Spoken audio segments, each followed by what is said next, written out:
প্রতিবাদের নামে পার্ক সার্কাসে গতকাল যে তাণ্ডব হয়েছে সেই প্রসঙ্গে কড়া বার্তা মুখ্যমন্ত্রী শুভেন্দু অধিকারীর।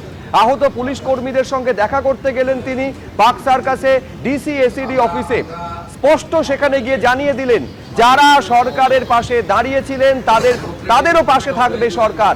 কাশ্মীরে পাথর ছোড়া বন্ধ হয়েছে, এখানেও বন্ধ হওয়া দরকার। মুখ্যমন্ত্রী সতর্ক করে দিচ্ছেন, যদি মনে করেন আগের সরকার আছে, আগের নিয়ম আছে, আগের ভুলগুলো করবেন তাহলে ভুল ভাববেন। পুলিশের হাত খোলা। স্পষ্ট বার্তা দিয়ে কি বলেছেন আজ পার্ক সার্কাসের ঘটনার প্রসঙ্গে মুখ্যমন্ত্রী শুভেন্দু অধিকারী, দেখব।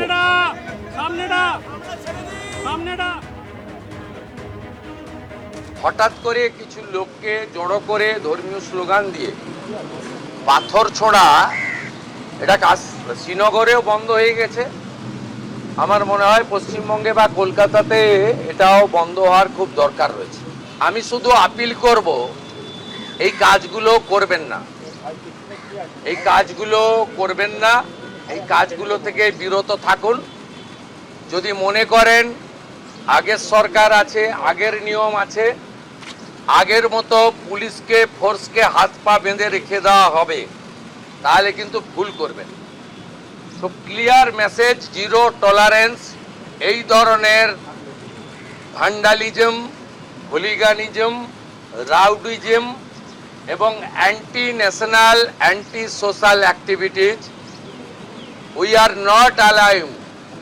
আমি পুলিশ মন্ত্রী, হোম মিনিস্টার হিসেবে লাস্ট ওয়ার্ড বলে গেলাম, একটা পুলিশের গায়ে যদি হাত পড়ে এই সরকার তার আইন প্রয়োগ করে যতদূর যেতে হয় হবে। শুধু অ্যারেস্ট নয়, কনভিকশন করানো পর্যন্ত ক্লোজ মনিটরিং করার দায়িত্ব আমাদের থাকবে। আর পুলিশের সমস্ত বন্ধুদের বলবো, বিএনএস যা বলেছে, আপনাকে ট্রেনিং পিরিয়ডে যা বলেছে, আপনার সুপিরিয়র যা অর্ডার দেবে অন স্পট আপনি চিন্তামুক্ত হয়ে করবেন।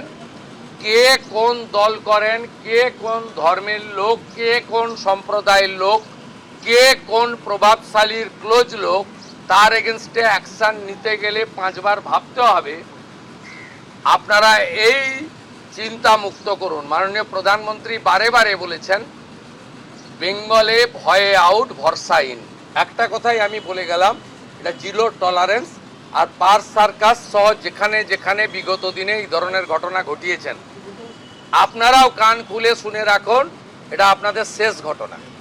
এরপরে আর কোনো এই ধরনের অ্যাকশন আমরা করতে দেব না। যদি করেন, আমার থেকে খারাপ কোনো পুলিশ মন্ত্রী হবেন। গতকাল পার্ক সার্কাসে ঘটেছিল কি? বিনা অনুমতিতে রাস্তা আটকে বিক্ষোভ দেখানো হচ্ছিল, তা হঠাৎ গেলে পুলিশের ওপর আক্রমণের ঘটনা ঘটে। পুলিশ থেকে কেন্দ্রীয় বাহিনীর গাড়িতে ভাঙচুর চালানো হয়। এক কথায় প্রতিবাদের নামে তাণ্ডব চলেছিল গতকাল পার্ক সার্কাসে। এভাবেই দুষ্কৃতী দৌরাত্মের সাক্ষী থেকেছিল পার্ক সার্কাস 7 পয়েন্ট এবং লাগোয়া এলাকা। এমন পর্যায়ে অবস্থা পৌঁছয় যে পরিস্থিতি সামাল দিতে পুলিশ, র্যাবের পাশাপাশি কেন্দ্রীয় বাহিনীকে নামানো হয়।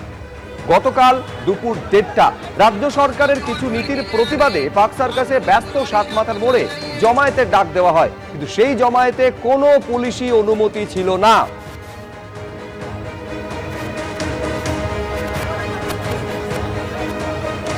এবিপি আনন্দ, এগিয়ে থাকে, এগিয়ে রাখে।